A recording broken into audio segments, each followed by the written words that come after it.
Mais si c'était moi, je n'aurais pas posé cette question, parce que nous sommes en direct, tu vois. Peu importe ce qu'on a connu, où on est venu, il faut faire tout pour qu'en public, les gens gardent une bonne image d'où tu es venu. Moi, j'ai travaillé avec plusieurs serviteurs de Dieu. Même si quelqu'un quitte à la porte des cieux aujourd'hui, il dira toujours qu'il y a aussi des mauvaises choses. Donc, concentre-toi sur ce que tu as appris. Concentre-toi sur ce que tu as gagné, ce que tu as acquis.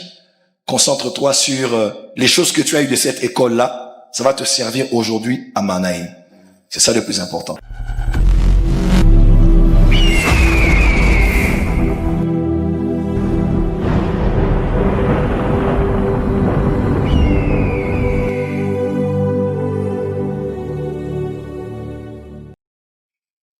Dis à ton voisin miséricorde.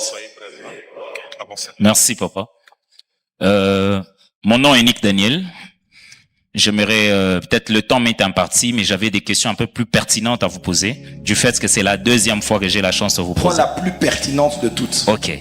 Je crois que je vais revenir sur... Excusez-moi, vous savez, il y a des gens qui ont toujours voulu me poser des questions, mais quand ils me voient, ils oublient leurs questions. Non, moi j'en ai. Fils, je suis là. Pose les questions. Ok. Je vais vous poser une seule question. Sur base de l'enseignement que vous avez porté, je vais revenir sur ce que Daddy a dit pendant qu'il était monté. L'enseignement que vous avez donné, c'était comme une autopsie que vous avez fait sur moi. Et ça fait presque, depuis que j'ai commencé cet enseignement, je suis torturé par cette chose dans mon cœur jusque ce matin pendant que je suis venu. Il y a cette chose qui n'arrête pas de revenir. Vous avez parlé sur les pères qui sont devenus pères mais qui n'ont pas eu la chance d'être formés par rapport à cette paternité. J'aimerais parler, comme vous avez dit, on se dit la vérité, j'aimerais parler de mon cas, parce que je n'aime pas beaucoup plus parler des cas des autres personnes. Je suis père, mais je suis en train de faire face à une chose dont je sais que vous avez quand même reçu la mission, celle de guérir les cœurs de ceux qui sont vraiment blessés, mais aussi de les aider à avancer. J'ai connu tellement beaucoup de combats que je suis devenu père, mais je fais face à un problème.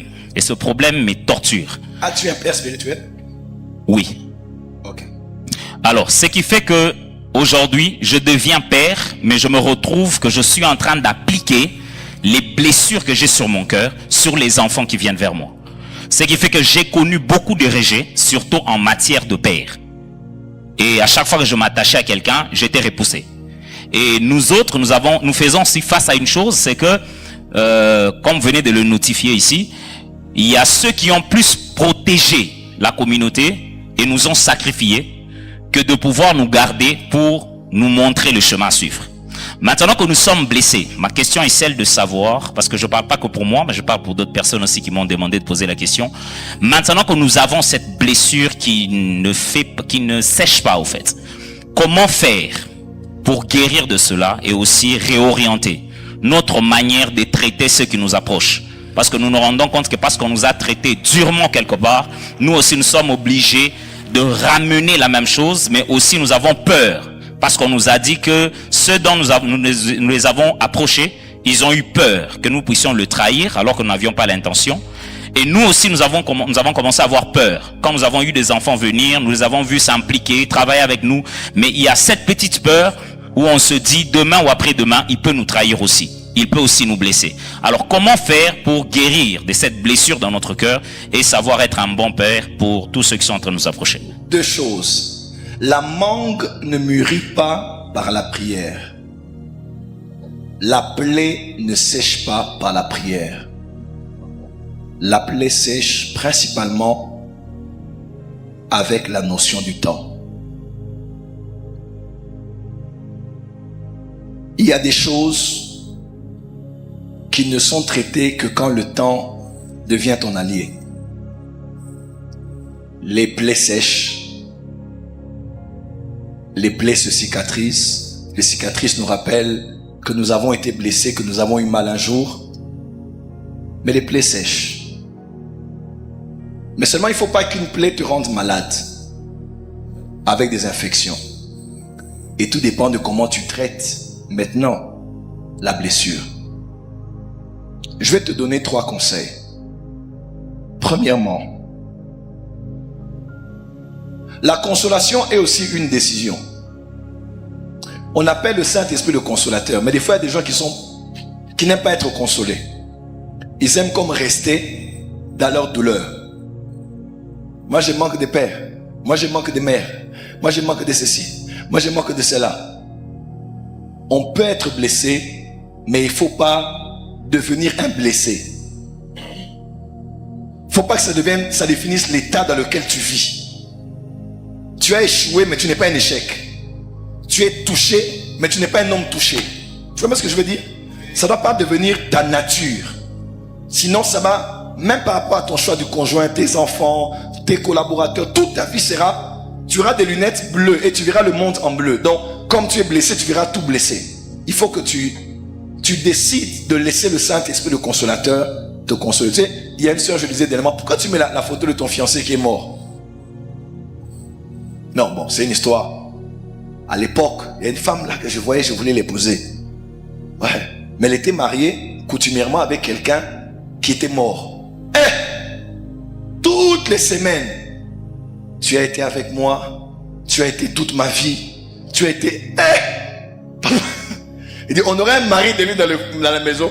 Jusque là, elle n'a jamais compris comment sa maman me connaissait, elle me connaissait, mais jusqu'à aujourd'hui, des fois quand je tombe sur ces trucs sur internet, à une certaine date, elle poste toujours l'homme là. Elle n'est pas encore mariée, elle poste toujours l'homme là. Je dis, soyez consolable aussi. C'est la saison de consolation pour toi.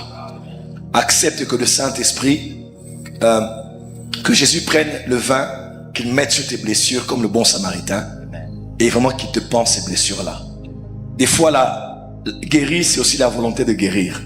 Tu dois aussi accepter que maintenant, je dois passer à autre chose. Il y a un temps pour être blessé, il y a aussi un temps pour guérir. Donc, décide-toi à partir d'aujourd'hui, je décide de guérir, je décide de ne pas être la reproduction des hommes qui m'ont donné un mauvais modèle de paternité. Je décide d'être différent par rapport à eux. Le prophète Paulin disait ici, il a dit clairement, il a dit, j'ai décidé de ne pas faire subir à mes enfants ce que moi j'ai subi avant moi. Tu vois un peu? C'est aussi une décision. Si je n'ai pas eu l'affection, je donnerai l'affection. Si ça n'a pas marché, moi ça doit marcher pour eux. Ai-je toujours été bien traité où j'ai été? Non. Mais j'ai décidé que tous mes fils spirituels, je ferai tout au maximum, en tout cas autant que ce n'est possible, qu'ils soient bien traités. Dernière chose que je veux aussi dire, bon là peut-être je parlerai de ça en privé parce que je ne connais pas ton père spirituel. Je suis fils du prophète Paulin. Pardon? Je suis fils du prophète Paulin. Fils du prophète Paulin? Oui. Ah, c'est votre fils? Lui t'a blessé? Non, non, c'est pas... Non, c'est pas lui. C'est de là où tu venais? Oui.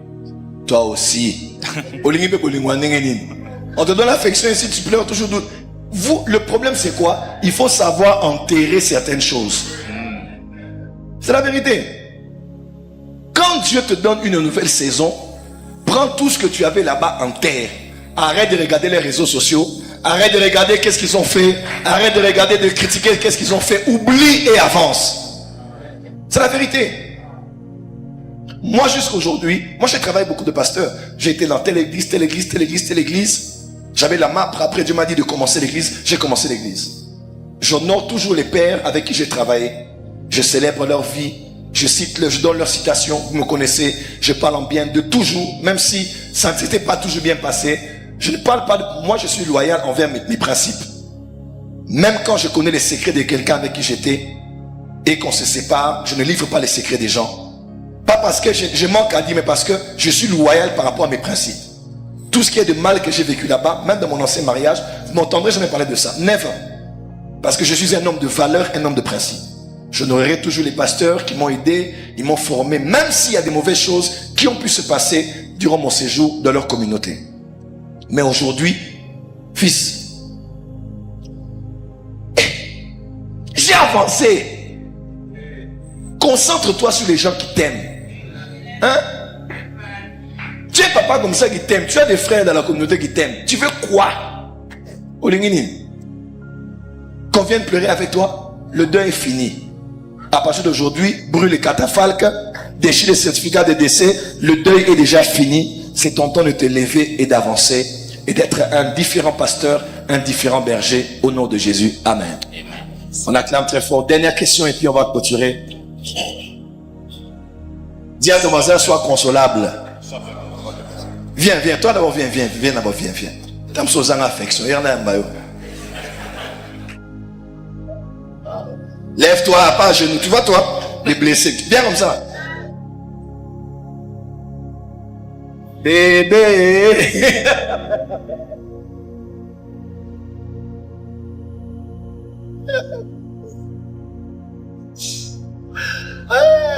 Va chez papa, ne me parle plus jamais de cette histoire-là. C'est des questions bizarres comme ça. Acclamez-le. Mais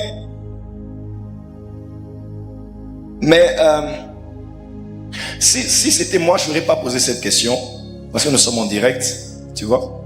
Peu importe ce qu'on a connu, où on est venu, il faut faire tout pour qu'en public, les gens gardent une bonne image d'où tu es venu.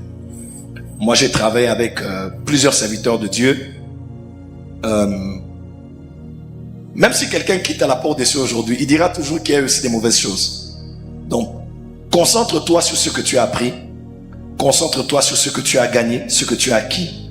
Concentre-toi sur les choses que tu as eues de cette école-là. Ça va te servir aujourd'hui à Manaïm. C'est ça le plus important. D'accord? On va acclamer pour le Seigneur, on va commencer.